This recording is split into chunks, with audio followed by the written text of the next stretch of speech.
Sawasdee. Good morning, good afternoon, distinguished guests, ladies and gentlemen. I would like to give you a very warm welcome to all the online participants. My name is Nandisha Patayotin, International Relations Officer at NASDA. It is my great pleasure to be the MC today. We appreciate you taking time off your busy schedule to join us today for the online information session on the eAsia 12 Joint Call for Proposal. We hope you will find the program we have lined up for you to be fruitful and engaging. Before we start, I would like to inform you that during the event, you can send your questions to our panelists and speakers in the Q&A session by opening the Q&A panel and typing your question in the text box, then clicking on Send button. In the Q&A session, my team and I will read the questions to our panelists and speakers to answer your question. To kick off this morning program, we are pleased to have Ms. Amy Kaneko, eAsia JRP Secretariat and Director of Singapore Office, Japan Science and Technology Agency, to deliver the welcome remarks and give us the introduction of the eAsia 12 Joint Call Proposal in the fields of environment on the topic of low carbon society and climate change and health research. Please welcome Ms. Amy. Thank you very much for the kind introduction, and thank you for all the participants in this information sharing session on the eAsia 12 Call for Proposals. If I'm correct, then this is the first time we organize such a briefing session in the 11-year history of the eAsia Joint Research Program. And we are truly happy that the response from prospective applicants are quite good, with about 280 registrations to attend this webinar. I'm also thankful to our collaborators from NHMOC of Australia, Dick Ristek from Indonesia, AMED and JST from Japan, PMBB, NSCD, and NRCT from Thailand for their endeavor to make this event happen together with us. Because eAsia Call for Proposals are multilateral joint endeavor, there's a lot of information which prospective applicants need to understand before they write up a research proposal in response to this call. After my presentation on the program and the call, the representatives of the call participating agencies will explain their individual requirements, followed by a Q&A session. So we are hopeful that this webinar may give answers to all the questions about this call. So with that, let me move on to my presentation on the eAsia Joint Research Program and the call for proposals. Let me share my screen now.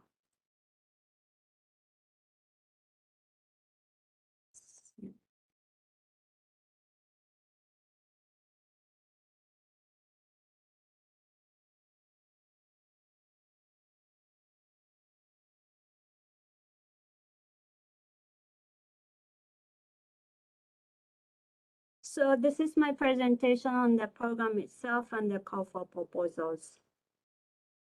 Like the Lady MC kindly introduced, I'm Amy Kaneko from, I'm a director of Japan Science and Technology Agency Singapore office, as well as the Secretary General of the eAsia Joint Research Program Secretariat. Thank you.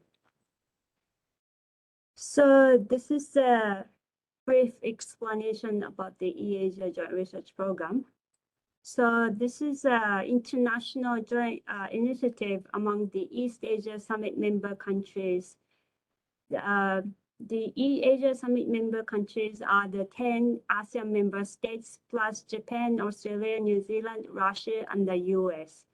So out of these 18 countries, we have right now as members to this program, ASEAN member states except for Brunei, Japan, Australia, New Zealand, Russia, and the US. These 14 countries are the members to the eAsia as of now. And this program was inaugurated in June 2012. under the initiative of Japanese government. So last year in July, we organized the 10th anniversary event of this initiative.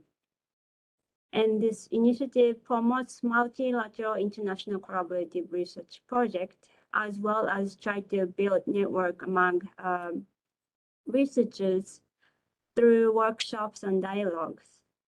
We have so far jointly supported 90 plus projects and organized 20 plus events.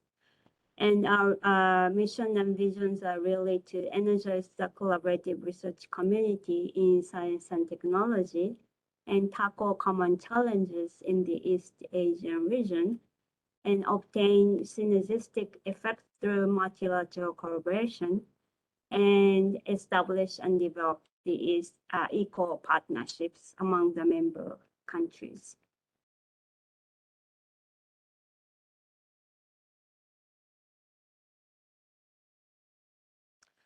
Like I said, as of now, we have 14 member countries to this initiative, and there are 23 member organizations from these 14 countries. So this is a list of member organizations you can see on this slide. But I have to draw your attention to the fact that every time we launch a call for proposals, there's a different combination of member organizations. So it's not that all of these member organizations participate in conducting the call for proposals, but some of them participate, but some of them may not participate. So researchers really need to check to see if their own funders participate in this specific call for proposals or not. For example, this time countries who didn't participate in conducting call for proposals are like Malaysia, Myanmar, New Zealand, Russia, Singapore, Vietnam. So researchers who are based in these countries are unfortunately not eligible to apply to this year's call for proposals. This is something that I need to draw your attention at the initial point. These are 7 collaborative research fields of the EASIA. So we have materials and nanotechnology, alternative energy, agriculture and food, health research focused on infectious diseases and cancer, disaster risk reduction and management, advanced interdisciplinary research toward innovation. This is a long name, but in my interpretation on terminology, this is like smart city or smart nation technologies. And last but not least, environment, including climate change and marine science. I have to also draw your attention that every year we launch a call for proposals. Out of these 7 collaborative fields, we choose 2 or 3 research topics to be targeted by this specific call. So for this year, we selected environment and health research. So other research fields are not targeted, but just these 2 research fields that are included in this year's call for proposals. So for environment, we decided the subtopics to be carbon capture, utilization, and storage, CCUS. The second subtopic is the systematic understanding the status of environment and people's action change. The third subtopic is recycling of batteries and development of alternative materials for batteries, including utilizing natural resources in participating countries. And participating member organizations in jointly conducting this call for proposals is DICBUT, Dick Ristic from Indonesia, GST from Japan, MOES from Laopedia, NRCT from Thailand, PMBV from Thailand. So if you are thinking about applying to this call for proposals, you have to be eligible to apply to either one of these funders in the country you're based. Likewise, in health research, we decided the topic to be climate change and health, and participating member organizations to this call is NHMRC from Australia, Ministry of Health Cambodia, Dikbud Ristek from Indonesia, AMED from Japan, Ministry of Health from Laopedia, PMUB from Thailand, NCR from US, and AID from the US as well. So same like the environment field for this research, health research too, you have to check your eligibility, whether you're allowed to apply to the call conducted by any one of these funders. That's like a rule of the EASA that you have to understand first overall.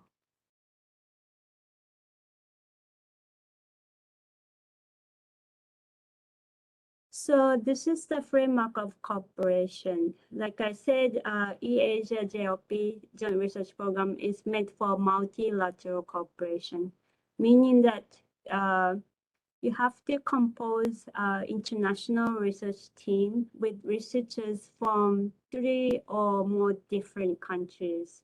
So this is what we call multilateral cooperation. So you cannot write the proposals with the research member with like a research member from your own country, but you need to add researchers from 2 or more countries. That's like a framework of cooperation in EASA. And as for co-funding or support, each principal investigator receives their own country's fund or support. So funds or supports do not cross the border. So if you look at this illustration, so for this project A, which is meant to be a multilateral international research team, then lead PI from country, there has to be lead PI from country 1, co-PI from country 2, another co-PI from country 3. It can be like from country 4 or 5. The number of countries doesn't matter as long as it includes 3 or more. So this shows this lead PI from country A, country 1, receives fund or support only from their own only from the funder of their own country. Likewise, this PI from country B received fund or support from the funder in the country B. So this is trying to show you that the fund basically do not cross the border, right? And project duration is up to 3 years, and funding amount is determined by each of the funders. And team formulation, the lead PI is responsible. This lead PI is responsible for implementing the whole project with the other 2 core PIs. Yeah. This slide explains the modality of funder support, what we mean. So the modality of funder support may differ from a funder to funder. So when they say they will support the project by new fund, it means they will provide a new fund to the successful project, to the successful EASA project, right? When the funder says they will support the project by allowing rebudgeting, it means that they allow the successful applicants to reallocate the pre-existing fund by its funder. For in case of NCI or NIAID, they have probably allocated research money to existing projects. Then for this eAsia, they allow the researchers to utilize this existing money for the purpose of the eAsia without new money. So that's called rebudgeting. And in-kind contribution, no new money by the fund given allocated by the funder, but they can be still included in the eAsia project so that they can probably contribute to the eAsia with their own resources or money from Elsevier. So that's 3 different kinds of modalities the applicants need to understand.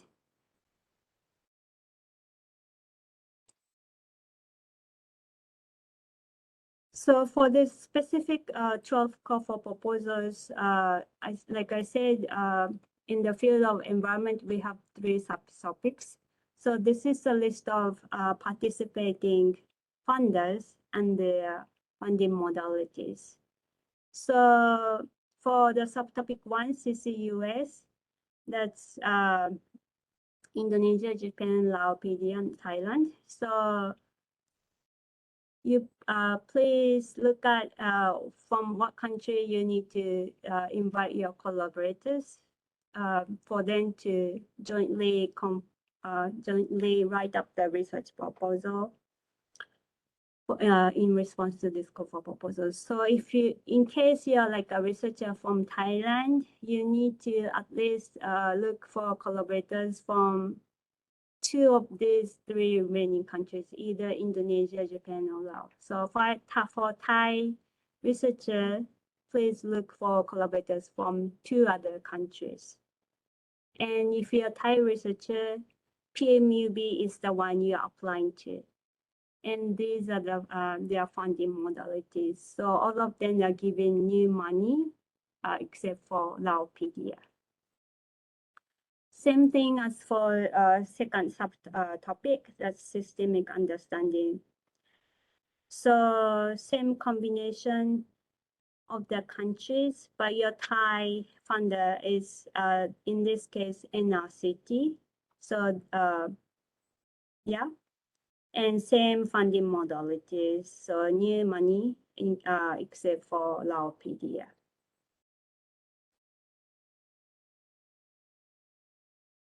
So this is the 3rd subtopic. So same combination of countries. The Thai funder is NRCT with the same funding modalities. So unfortunately, if you're like a researcher from Vietnam or Malaysia, for example, yeah, unfortunately, you're not eligible to apply to this call for proposals unless you have like a position in one of these countries which allow you to be eligible to this call for proposals. So this is for the health research call. These are the participating funders, right? So Australia, Cambodia, Indonesia, Japan, Laos, PDA, Thailand, USA. From USA, we have NCI and NIAID. So these are the funding modalities offered by them. So new money from Australia, Indonesia, Japan, and Thailand, and rebudgeting from NCI, new money and rebudgeting from NIAID, and in-kind from Cambodia, Laos, PDA, and the US. So these are the different kind of support modalities. So you really need to understand what sort of funding modality your own funder is going to provide. And if you're a researcher from Thailand, you really need to look for collaborators from at least 2 other countries, yeah? So though we have 2 funders from the US, where, it's just one country, USA, right? So even if you have a collaborator. One is applying to NCI, the other is applying to NIID. They are counted as one country, right? So this is probably what you need to understand. Yeah. So two researchers from two other countries, in addition to yourself. Yeah, that's the requirement. This is the first page of common application. So for environment, as we have 3 subtopics, you need to choose to which subtopic you're writing your application on. So you please put a check mark on one of these subtopics. And this is a called, this is your project title and acronym. So there are like several more pages following this first page, but just wanted to show you what the common application looks like. So basically, we ask the applicants to fill in the common application and submit to us by the deadline by email. But some funders may have the individual requirement to, do something else. For example, they may ask you to submit your application on their online system, for example, or they may ask you to submit additional information that's separately from this common application. So in the code guidelines, there's in the core guidelines, there's the later part of the code guidelines are called national appendix. So whoever funder who has the individual requirement for the applicants, then this is the part they have written down the requirements. So if you're a researcher from Indonesia, for example, you need to read out this national appendix from Indonesia Dikbudristik's so that you can understand what the individual requirements are for Indonesian applicants. For example, they said the eligibility for Indonesian PI must be someone from higher education institutions under Ministry of Education, Culture, Research, Technology. So you have to be an academia at the university, right? Basically. So this is the sort of individual requirements for the Indonesian researchers, which doesn't apply to applicants from other countries, right? So we have different set of individual requirements from different countries. So you please, if you're like Japan-based researcher, then you need to look for national appendix from either AMED or JST, depending on which funder you're applying to. This is a common evaluation criteria.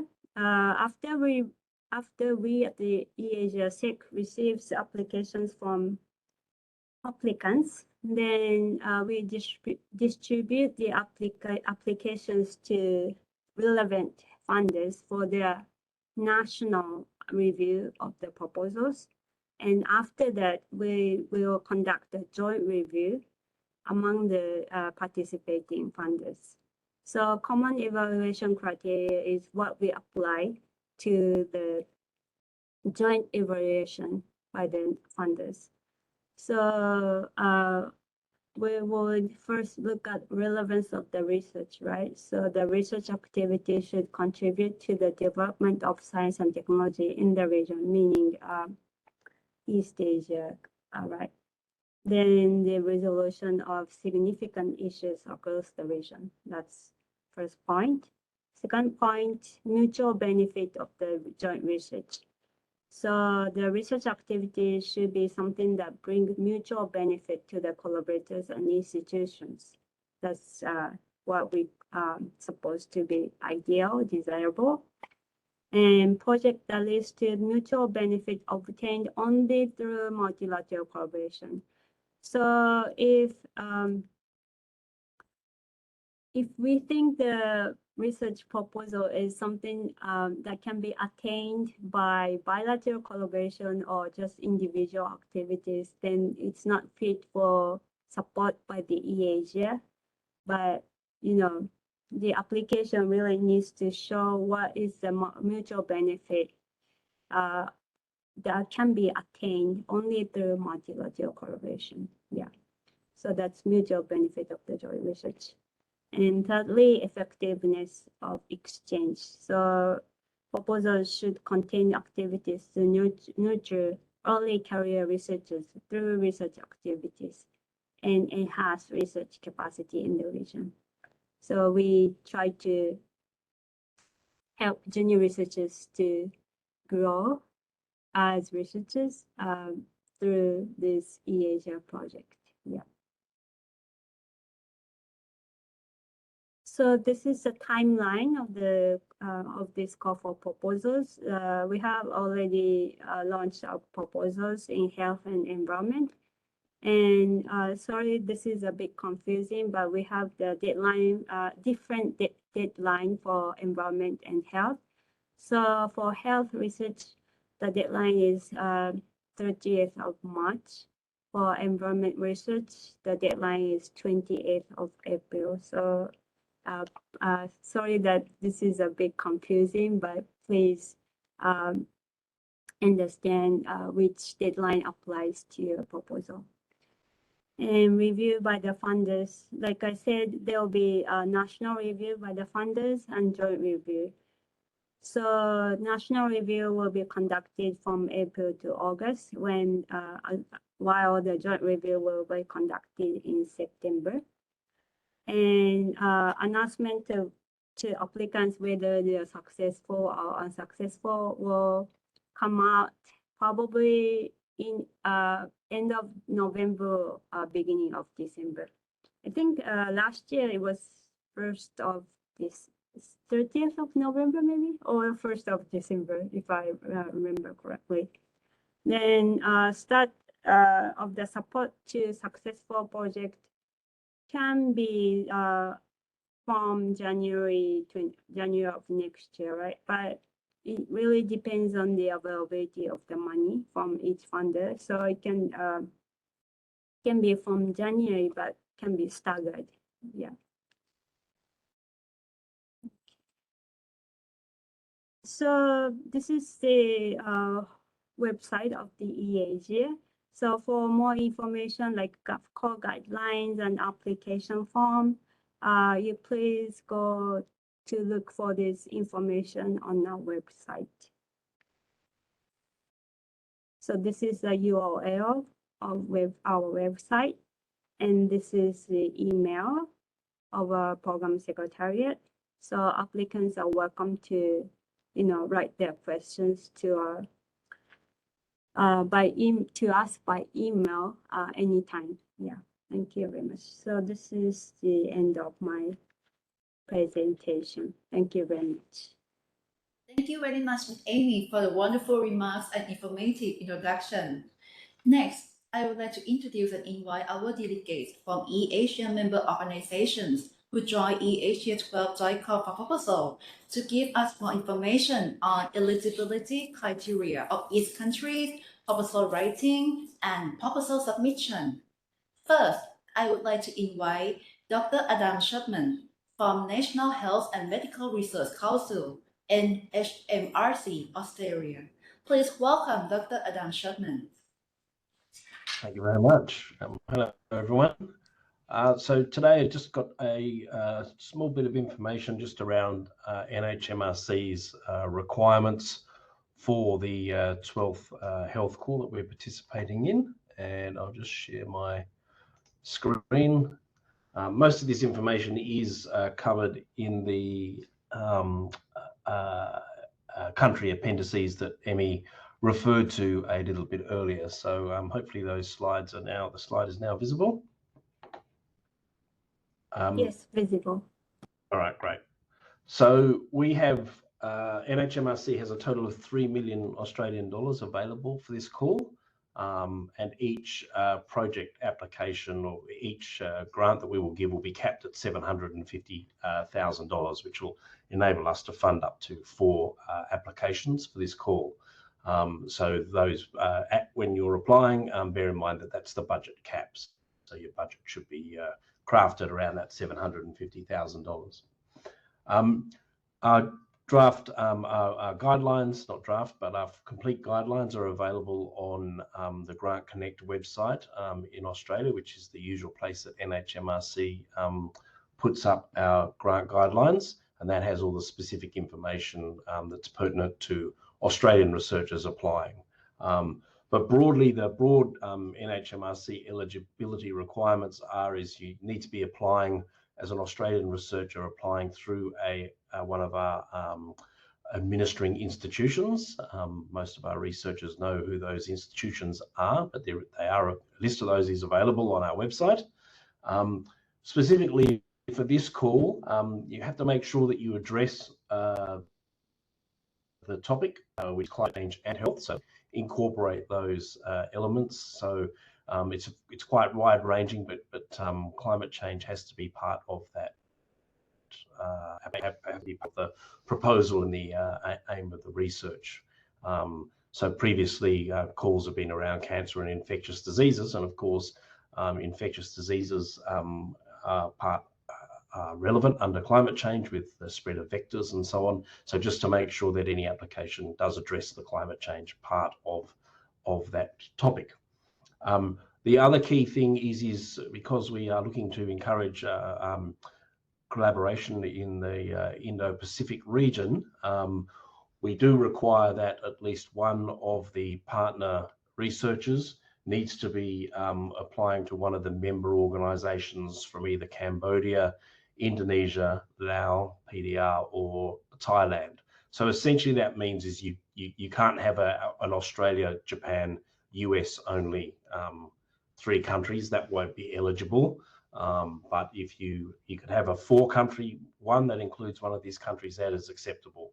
But at least one of the 4 countries, Cambodia, Indonesia, Laos, PDR, or Thailand, have to be included in the main 3 partners of your project. So just to have a quick look at the timing. Emmy has given an indication there, and so ours reflect a little bit of that. So the applications are open in Sapphire now, so that's NHMRC's online application system.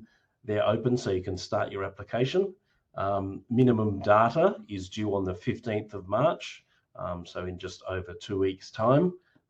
So the minimum data requirements are set out in the grant guidelines, and then our closing time will be the same day as for the eAsia common application.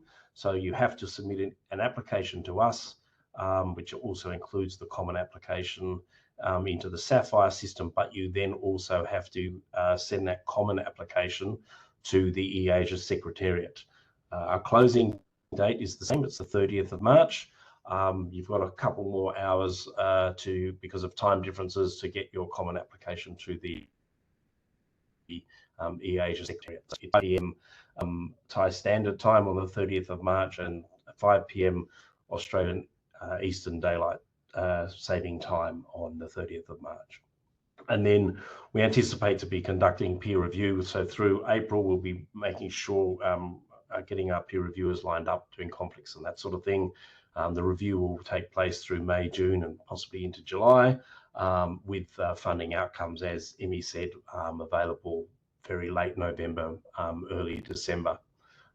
So that's the overview for how NHMRC are approaching this call. Thanks.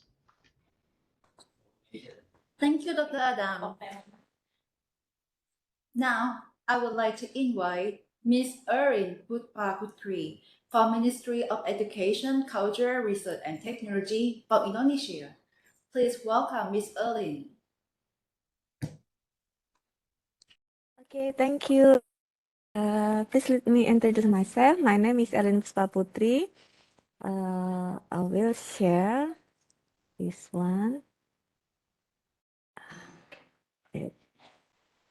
So for Indonesia requirement, as Miss Amy already mentioned, Indonesia participate in two topics: local environment in low carbon society and climate change and health. This is the country that join with the same topic. And then this is subtopic. And for the Indonesia, for climate change and health, we have requirement that we consider about a medical device, and then basic clinical, about biomedical and behavioral research in the prevention of the new pandemic caused by climate change as it relates to human health. This one already can be seen on the guideline. We have already put the guideline in the our website in the bima.kemdikbud.go.id. So researcher from Indonesia could see the guideline. And for the eligibility, the Indonesian PI must be a lecturer from higher education institution or university under Dikbudristek, have a NEDN or have a Sinta account. This is must be so lecture from another university not in the stack could not apply as a PI. But if Indonesia PA want to join with BRIN, a researcher from BRIN or from another university under different ministry, they can be as a member, but not as a PI. And then the PI must be obtain their PhD degree. So for master degree, we not accepted as a PI. And then Indonesia PI must be Indonesian citizen, hold a permanent or fixed term contract ineligible, and also have to be competent in oral and writing English skill. The funding purpose will be select and assessed by the Dikbudristek reviewer, and the amount fund will be determined through evaluation process by a reviewer.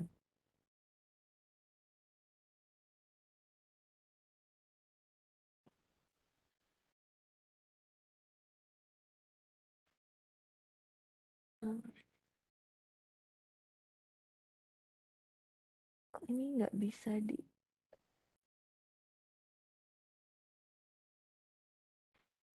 And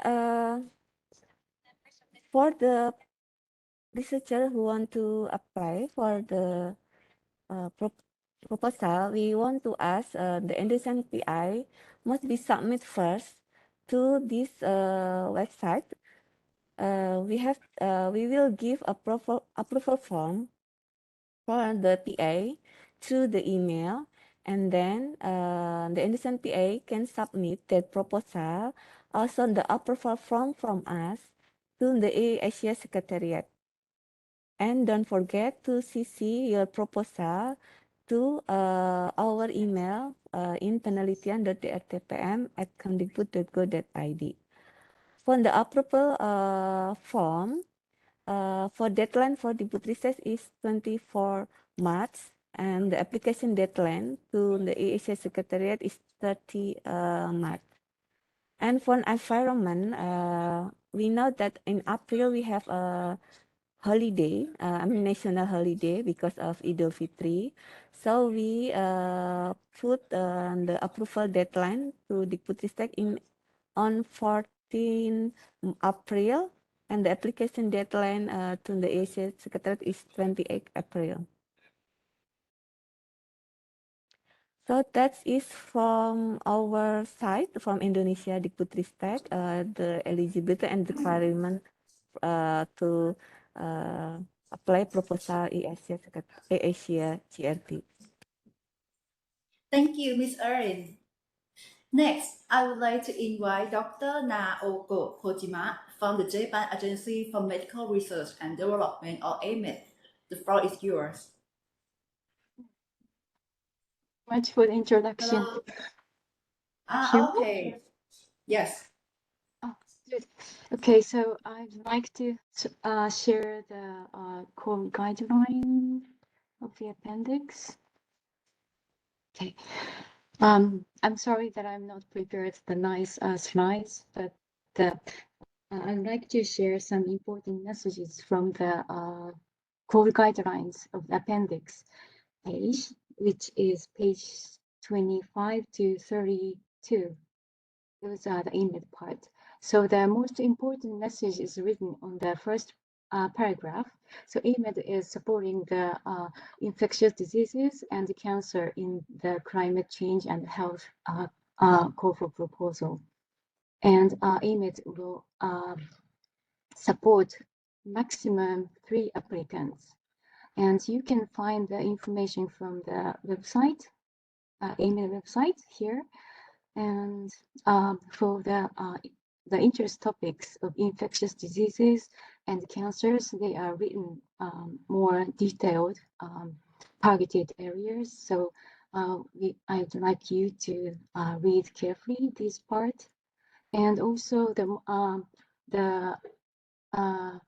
I've been receiving some questions so far, and then there are 2 main questions. One is the research topics, and also the other is eligibility for the applicants. So those who will be the Japan-based applicants, or who you would like to include Japanese-based applicants in your team, I would like you to suggest to read the eligibility for Japan-based applicants.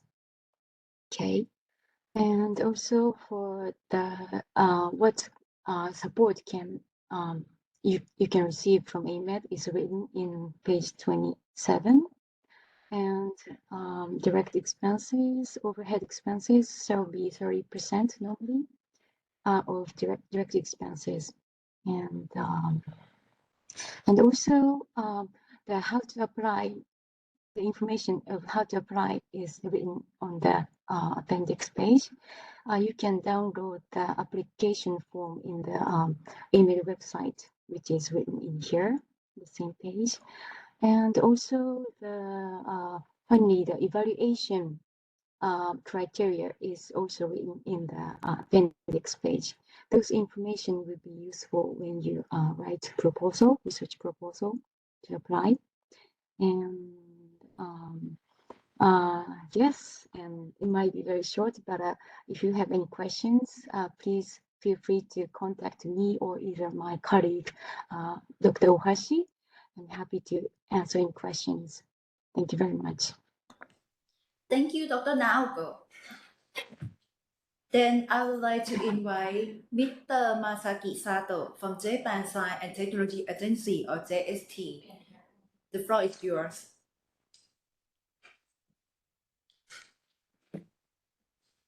Mr. Masaki, are you with us?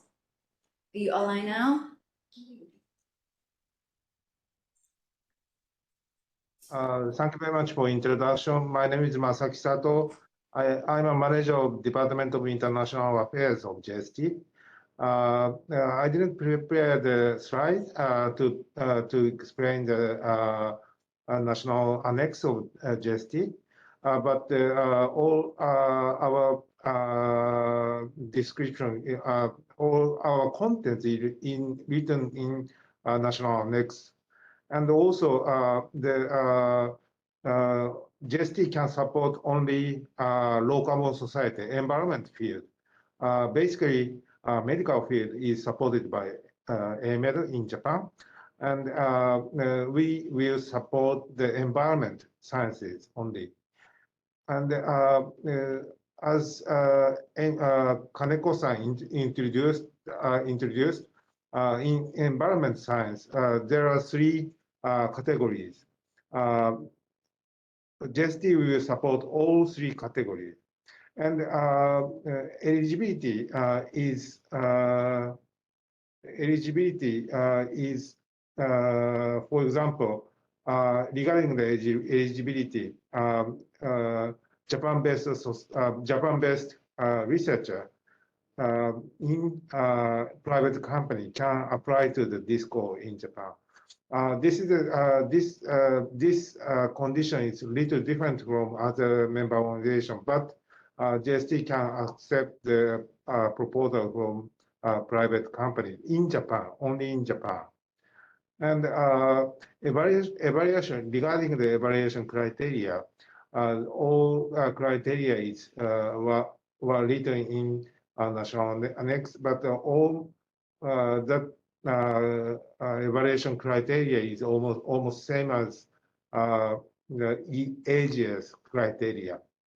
So this my explanation is very short, but I will answer question from participants. Thank you very much. Thank you, Mr. Masaki.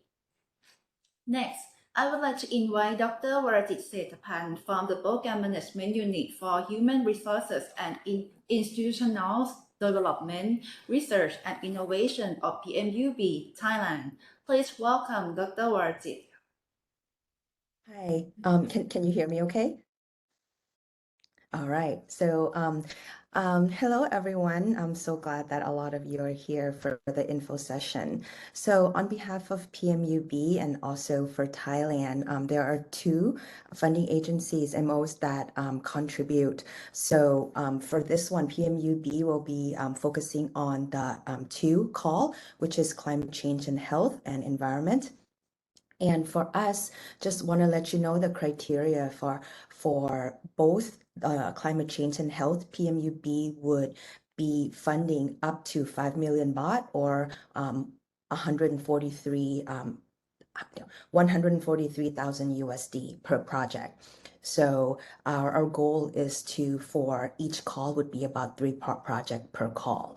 So please note on the deadline, climate change and health is coming up, and for environment is in April. So focusing for PMUB for climate change and health, regarding this, we would like to focus more of a cross-discipline research that focus on both climate change and health combined together, looking at the research team.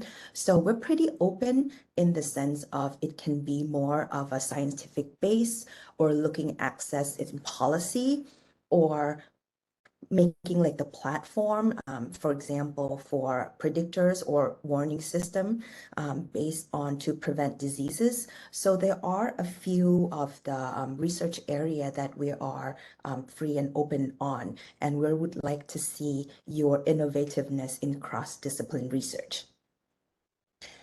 For environment on topic of low carbon society, the granting topic is focusing on the 2 area. For PMUB, we want to focus on the CCUS, which is carbon capture, utilization, and storage, which means that we're looking at the 2 area, technology-based solution and also nature-based solution.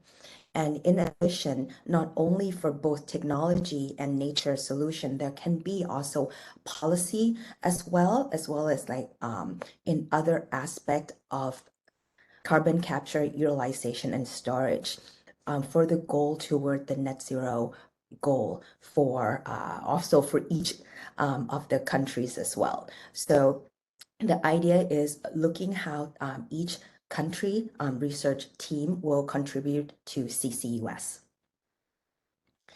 Just a brief evaluation criteria and guideline for the 2 calls. So first we have to look at the topic. So for the climate change, we want to see climate change and health. We want to see the contribution for cross-discipline. So the research would have to have like more of a equal contribution for both climate change and health, not maybe like focus on one area other than the other. So we want to see how the health and climate change interrelate with each other. For the environment call, and we're focusing on CCUS, the goal would be net zero goal.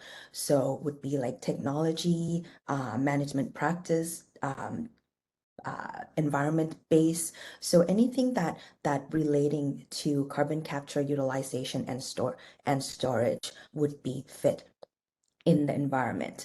And we're also looking at a sound research plan and we see that the output that you want to achieve, it would be a knowledge development, or it can be also applied research as well.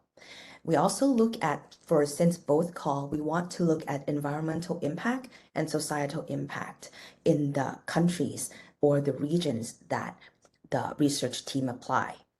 So in the proposal, we also looking at the research team, the strength of the research team, and the research plan, would that create mutual benefit to all the countries?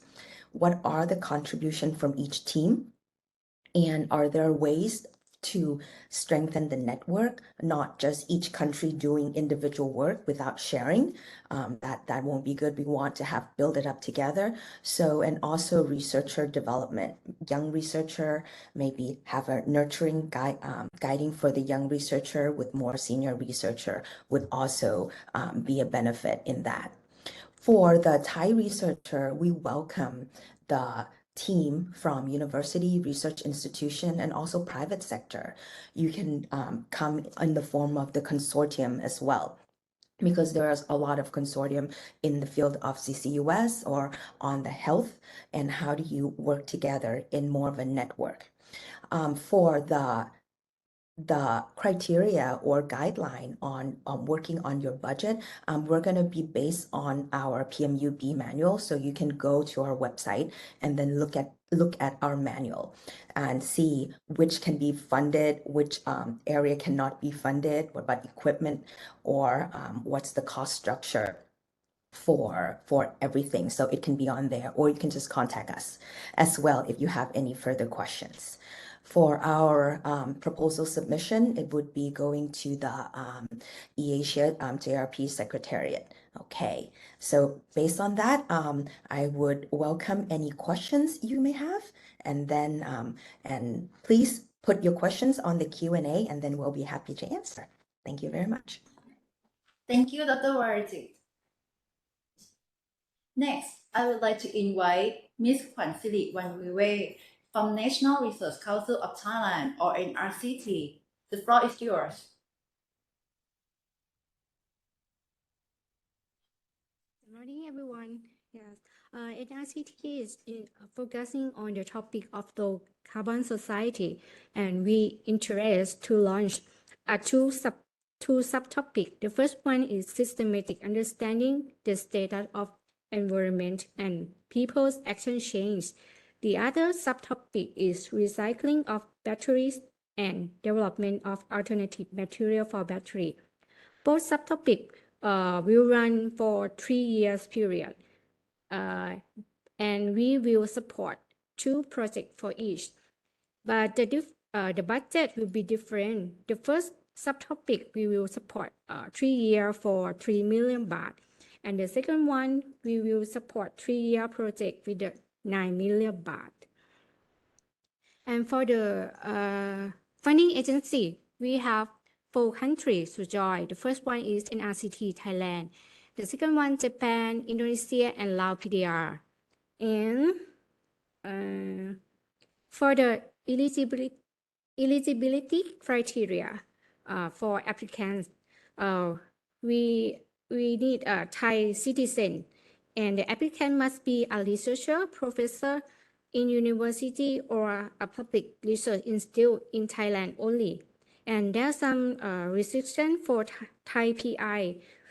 They have to holding PhD degree and being in a position below dean or equivalent in the academic. And for the submission, applicants only submit on the online system we call NRIIS only. You have to write in Thai language. The deadline will be April 26. The time will be 4:30 p.m. in the Thai time. But please note that the PI leader of the project need to submit the project to eAsia Secretariat also. And for the writing guideline of proposal, we focus into 4 categories. The first one, you have to write in goal clearly. And the second one, challenge issue. The third one, we qualify the high impact or have the specific target group. The fourth one, which is important, that is partnership.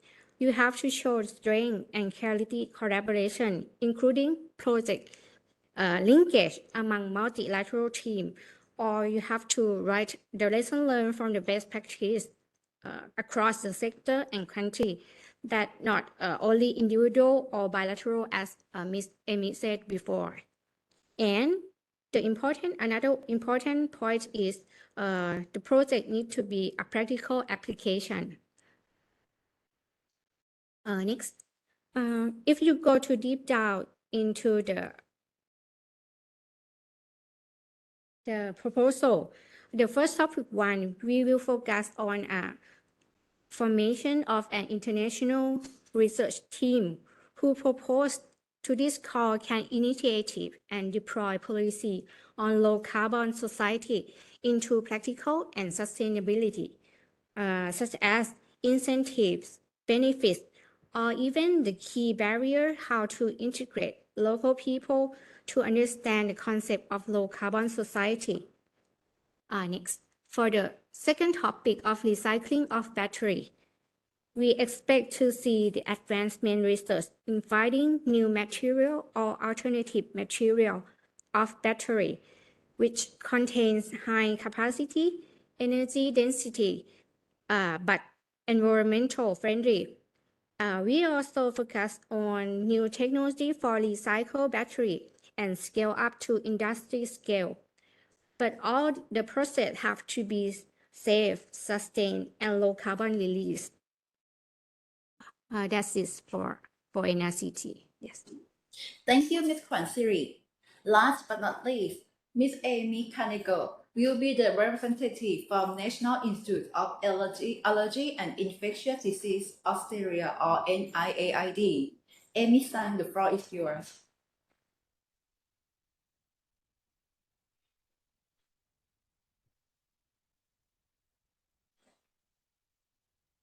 Amy-san, okay. Sorry, I didn't know how to unmute. Okay, just checking that you turn on the microphone. Okay. Yeah.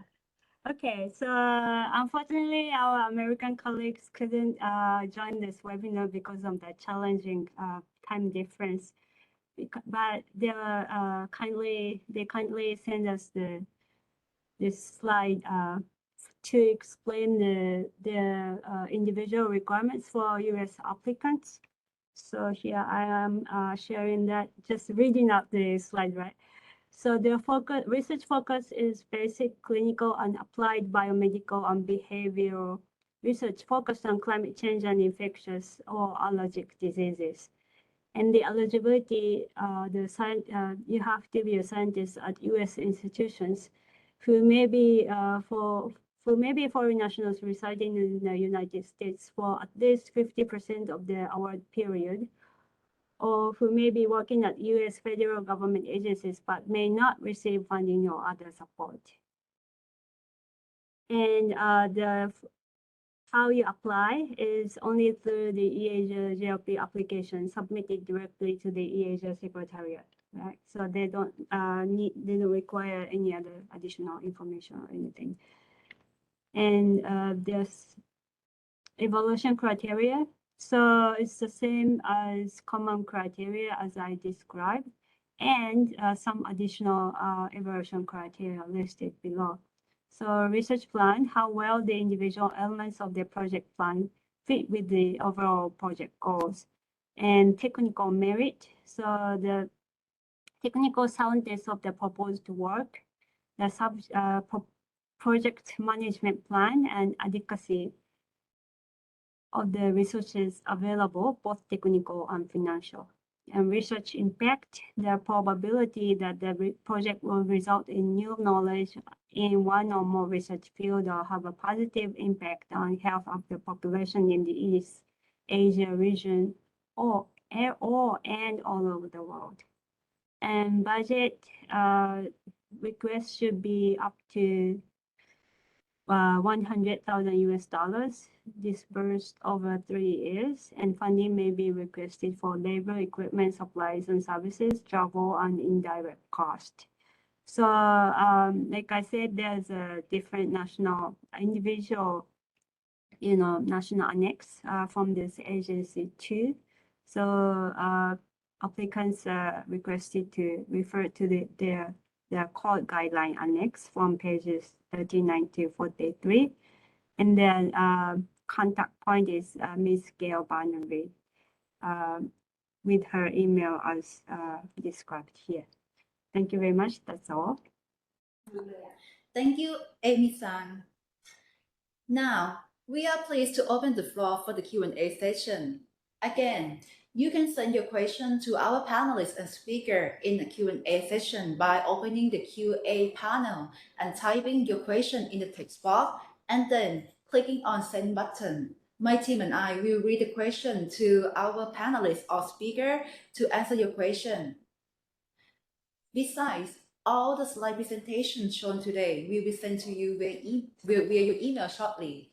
Well, on the screen is the question from the participant. The first one, can you please clarify whether the eligibility criteria for the PIs also apply if a literature is a co-PI? Or this just eligibility criteria for PI? This is for Ms. Erling.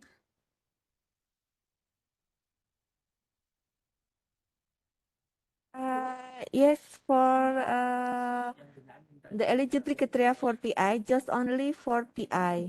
So for co-PI, you don't have to be a PhD degree. So the member also could be a graduate from master, and you don't have to be under Digbud as a member. So the one that eligibility is just only for PI.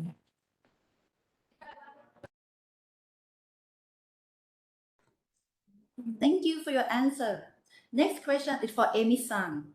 It seems that each funding agency has their own key focus topics. How eAsia awares the grant?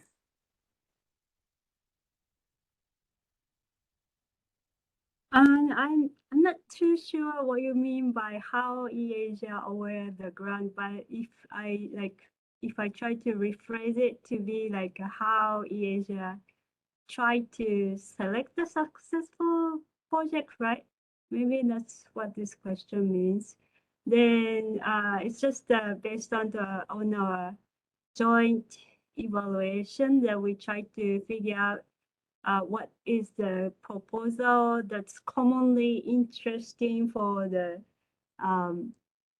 participant funders. That's really this joint evaluation meeting is meant for, right?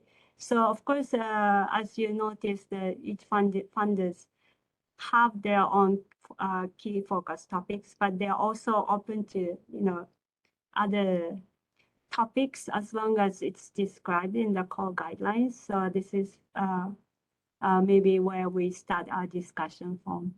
I hope I answered your question. But if I didn't, then please write further questions, right? Okay, thank you. Thank you, Miss Amy. Okay, the next question is for Miss Ellen again.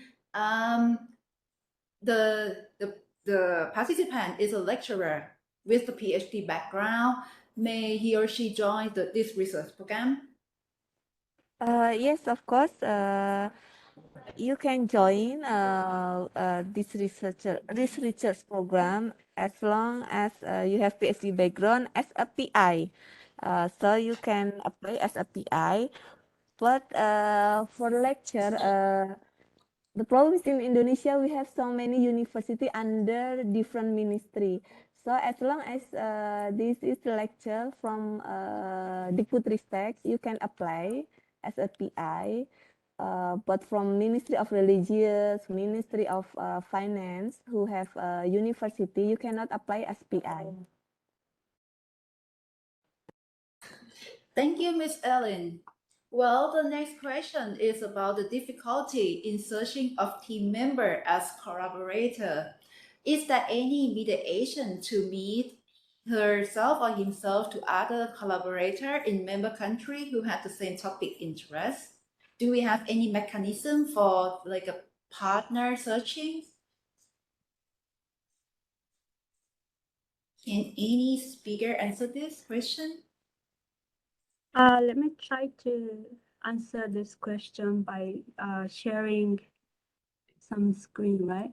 So actually, this is a quite a commonly asked questions, which we have a kind of difficulty accommodating. But our minimum endeavor is that on the eAsia website, you see this tab which says find collaborators. So this is here we show some links to like researcher database or research project database in our member countries, so that you can at least try to find your prospective collaborator in the countries of your target. For Australia, for example, to see what what, for example, you have a certain like research background with like research topic, right? So you can try to see what researchers with similar research interests are there in these countries by looking at this researcher database or research project database. Yeah, I think some countries, Indonesia maybe, Ms. Erling can confirm later, but some countries also try to find a possible collaborator if you contact them. Yeah, that's my answer. Thank you. Thank you, Ms. Amy-san. Can I add as well? Yeah. If for those of you international researchers, if you want to get contact with, like, for example, Thai researcher in some topic, you can also contact us, PMUB, as well, and we have some database on the Thai researcher. We can also help you reach out as well. So that's for both environment and climate change and health. Thank you, Dr. Warji. Actually, the next question is for Dr. Warji as well. What is the eligible criteria for the PMU lead PI? Yeah, I was trying to type that as well. So for the PMUB, the lead PI should be affiliated with an established institution like university, research institution. We can also accept from the private sector as well. So, but for the lead PI, we recommend that they should have a strong background on the research area, and if possible, international collaboration. So we also consider the lead PI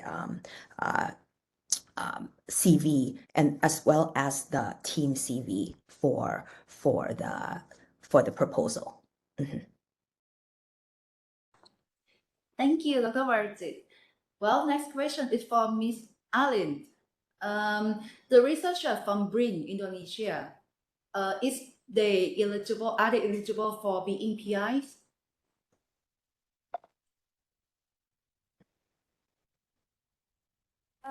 Yes, for the researcher from BRIN, you cannot be a PI because the eligibility for being PI must be lectured under Digbud-Ristek.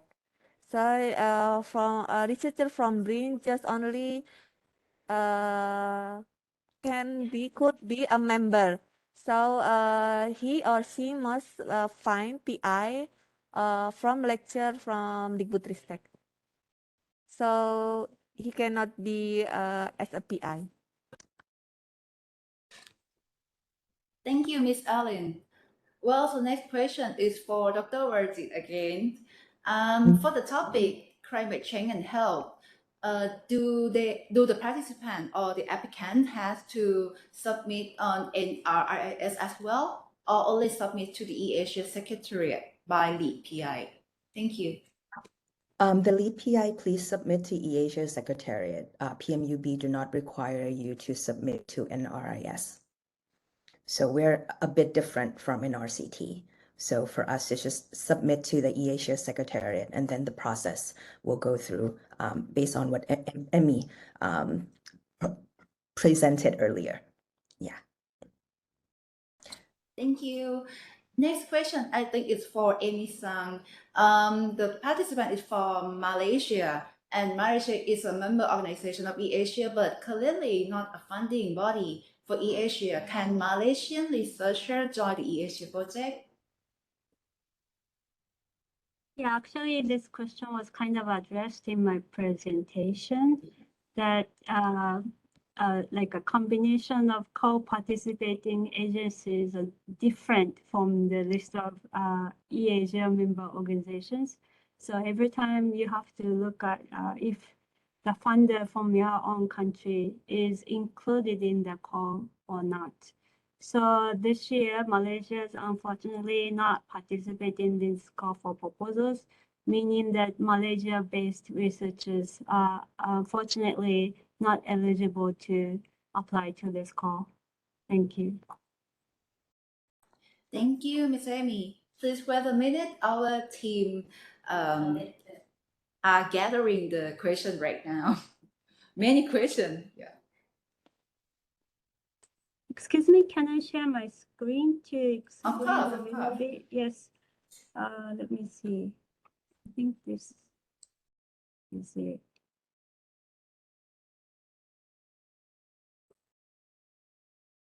Yes. So if you go to the eAsia website, then you find this core guidelines, right? So the first part is the common part, right? So it describes what are the participating funders, what are the specific core topics, etc., etc. So the first part is a common part. Then, if you go to like second half of the core guidelines, then it shows, like I said, this part is dedicated to show you the individual requirement from each of the funders. So this is really what you need to look at to find out for eligibility. For example, what's the eligibility requested from your country's funder, or what kind of support they will give out, etc., etc.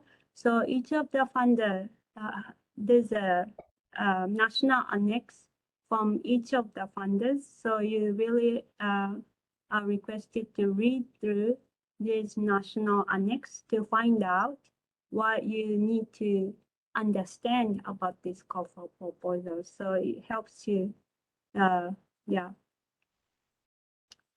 helps you to understand the individual request from your own funder. Yeah, this is lastly, it has my name and contact for further questions. Yeah, so this, if you are thinking of applying to this call for proposals, you please go ahead and read through the national annex. Thank you. Thank you, Amy-san. Well, we have 2 more questions. Oh, 3 more, all right.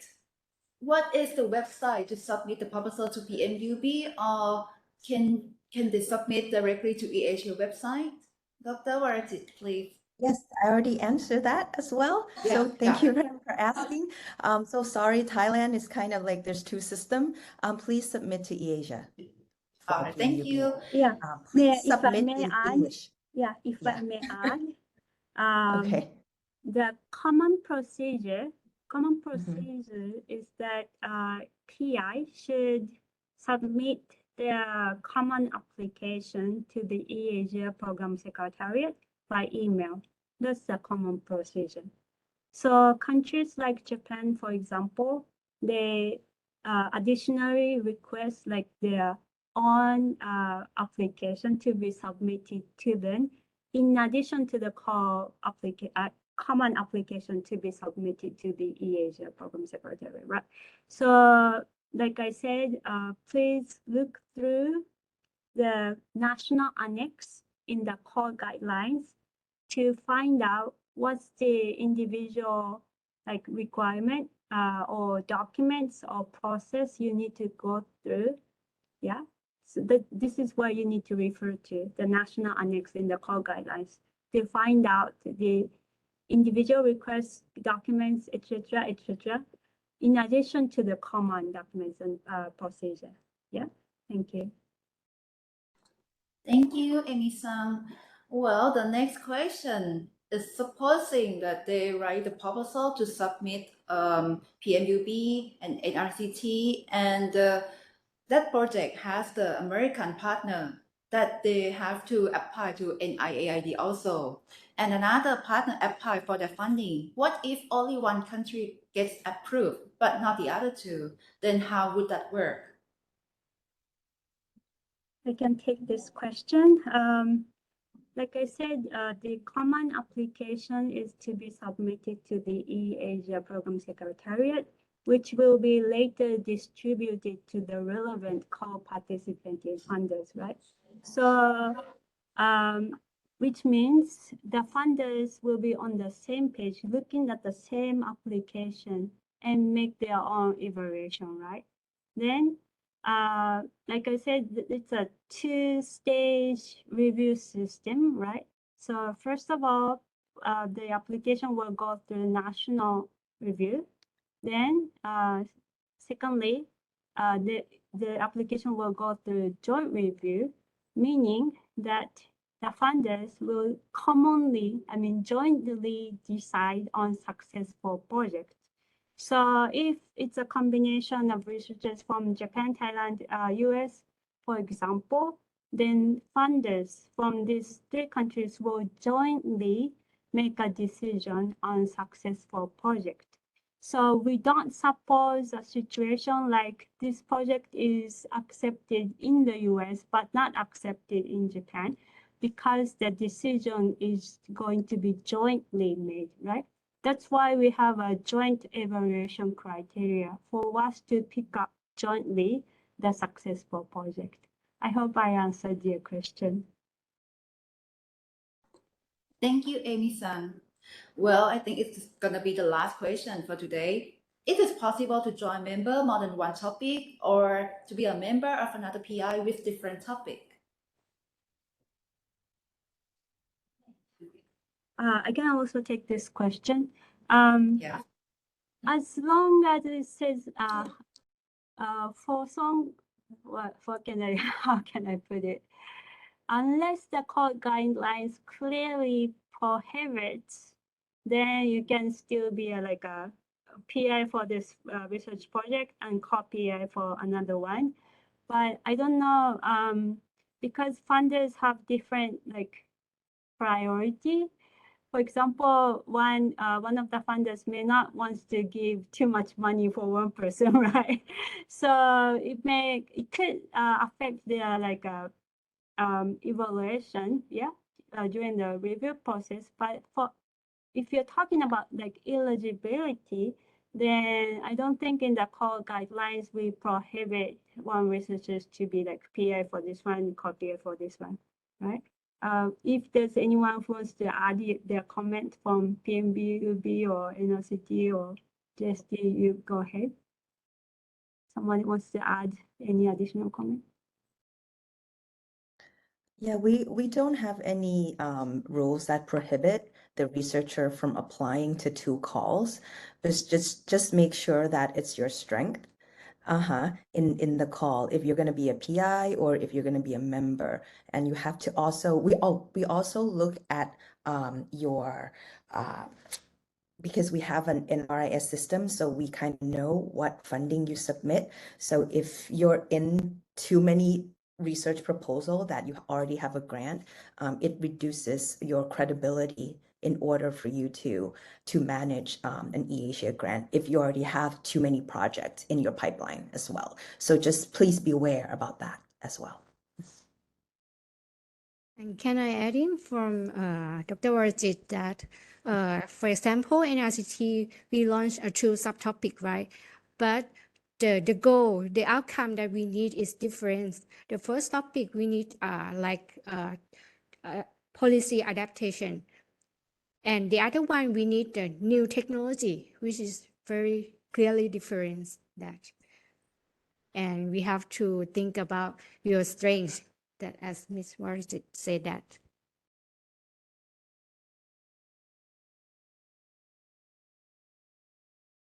Thank you.